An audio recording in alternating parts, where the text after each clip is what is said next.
Hello guys, very good morning to all. I hope you all are doing very great. In this particular video, we are going to cover about the history, civilization, culture and ancient cities of UP. So without taking your much time, let's begin. Firstly, what we are going to say in this particular video is ancient cities of UP. Later then, we are also going to cover the history, civilization and cultural part of the UP, right? So let's begin ancient cities of UP. Uttar Pradesh के जो प्राचीन शहर हैं उनके बारे में हम जानते हैं।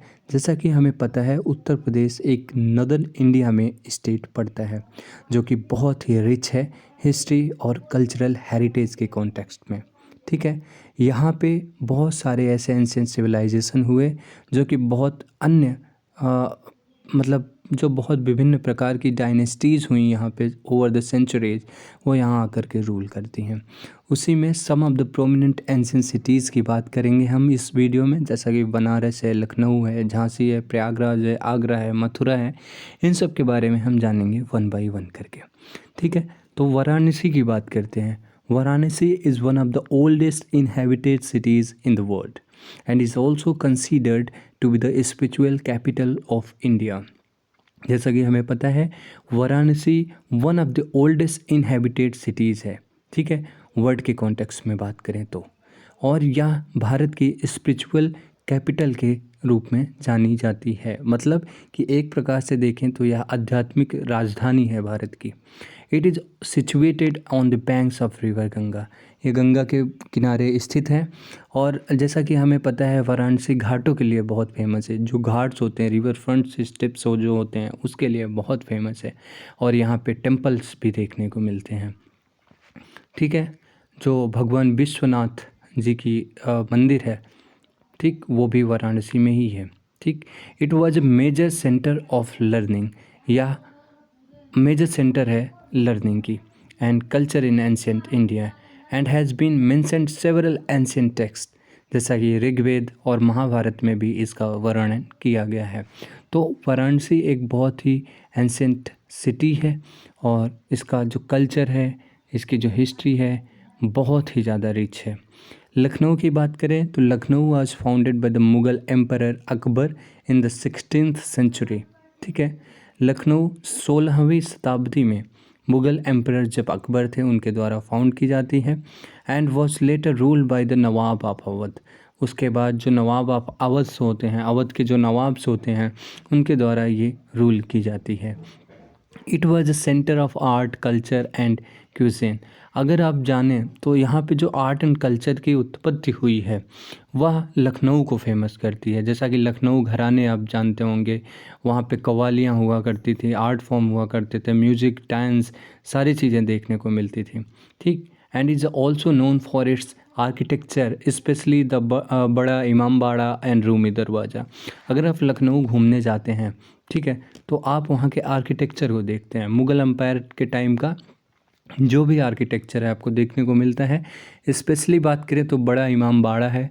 जब आप जाएंगे लखनऊ में तो वो जो रूमी दरवाज़े से होते हुए अंदर जाते हैं, वो बड़ा इमामबाड़ा आपको देखने को मिलेगा, जो कि ब्यूटीफुली आर्किटेक्चर को शो करता है। झांसी की बात करें तो Jhansi is known for its historic fort. ठीक है, ऐतिहासिक जो वहाँ का किला है झांसी, उसके लिए जाना जाता है। Which was the site of the Indian rebellion of 1857। जब 1857 का विद्रोह हो रहा था तो झांसी में उस विद्रोह को लीड कौन कर रहा था? हमारी महारानी लक्ष्मीबाई जी। जो महारानी लक्ष्मीबाई जी जो थी वो वहाँ की एक प्रकार से लेडी किंग थी। वो वहाँ के 1857 के विद्रोह को, जो इंडियन रिपेलियन हुआ था 1857 में, उसको लीड कर रही थी। और जो हिस्टोरिक फोर्ट है, झांसी का जो किला है, ठीक है, उस चीज़ की कहानी को झांसी दर्शाता है। And it was ruled by the Marathas, the British and the Bundelas and has a rich cultural heritage.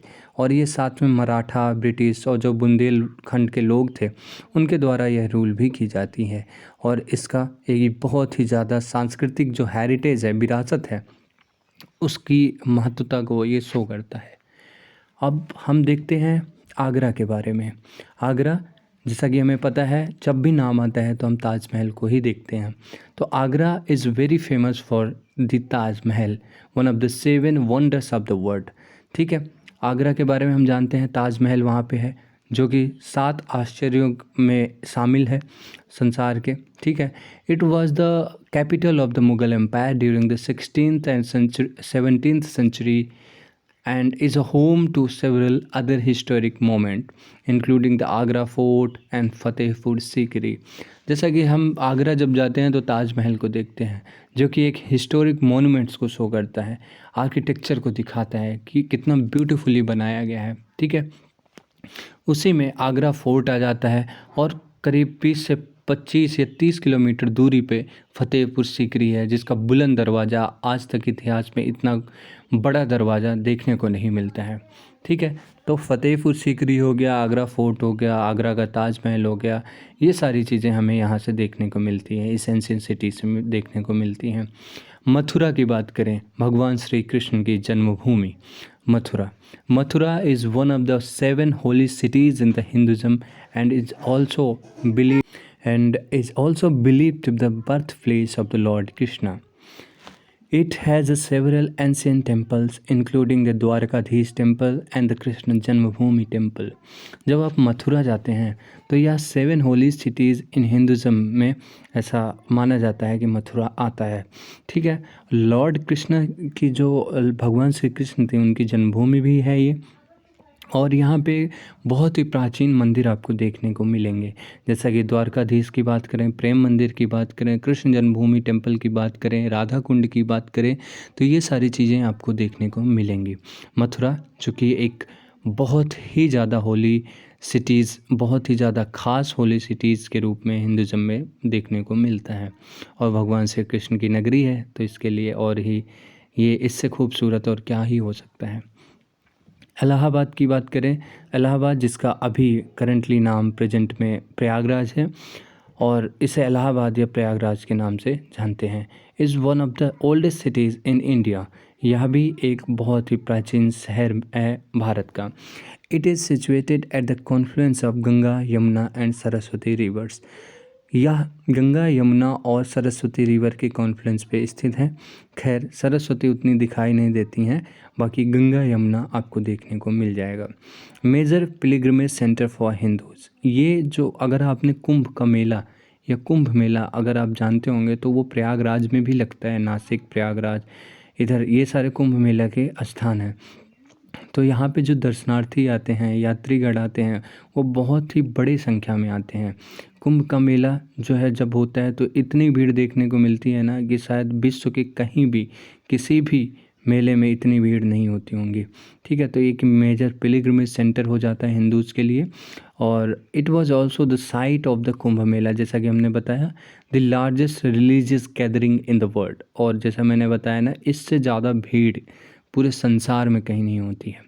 ठीक है, कन्नौज की बात करते हैं, तो Kannauj was the capital of the Harsha empire during the 7th century AD. जैसा कि हमें पता है कन्नौज की जब भी बात आती है तो कन्नौज का बात आते ही पहले तो पता चलता है Kannauj is the city of perfumes, और दूसरा क्या आता है, जो हर्षा एम्पायर थे, हर्षवर्धन जो थे, ठीक है, वो जब 7th सेंचुरीज़ में वहाँ पे रूल कर रहे थे तो हर्षवर्धन के एम्पायर के नाम से भी जाना जाता है Kannauj, and was a major centre for perfume production in ancient India. ठीक है, प्राचीन भारत में जो भी परफ्यूम प्रोडक्शन हुआ करता था वो मेनली कन्नौज से हुआ करता था। It was also ruled by the several other dynasties including the Guptas, the Gurjara, Pratiharas and the Delhi Sultanate. ठीक है, दिल्ली सल्तनत हो गया, गुर्जर प्रतिहार हो गए, गुप्ताज हो गए। ठीक है, तो ये सारे जो थे हर्षवर्धन के बाद ये सारे जो रूलर्स थे आके यहाँ पे रूल करते हैं। तो ओवरऑल हम देखें तो बात करें, Uttar Pradesh is a state with a rich history, diverse culture, several ancient cities that are great importance to India's cultural and historical heritage. अगर हम ओवरऑल बात करें तो उत्तर प्रदेश को देखने से ऐसा लगता है कि यहाँ पे बहुत ही ज़्यादा रिच हिस्ट्री है, इसकी डाइवर्स कल्चर्स हैं, यहाँ बहुत विभिन्न प्रकार के आपको कल्चर देखने को मिल जाएंगे। सेवरल एंशिएंट सिटीज़ की बात की है हमने, एंशिएंट सिटीज़ के बारे में बात की, मथुरा, आपका बनारस, काशी, अयोध्या और उसके बाद प्रयागराज। ठीक है, और लखनऊ, इन सारी सिटीज़ के बारे में हमने देखा। और यहाँ इनके आर्ट फॉर्म, आर्किटेक्चर, ठीक है, म्यूज़िक, ये सारी चीज़ों के बारे में हमने देखा, ठीक, जो कि एक बहुत ही ज़्यादा इम्पोर्टेंस इंडियाज़ का कल्चर और इंडियाज़ कल्चरल एंड हेरिटेज को शो करता है, हिस्टोरिकल हेरिटेज को शो करता है, ठीक है। इस तरह से हम इसका जो सेकंड टॉपिक था वो कवर कर लिए होते हैं। आशा करते हैं कि आपको पसंद आएगा।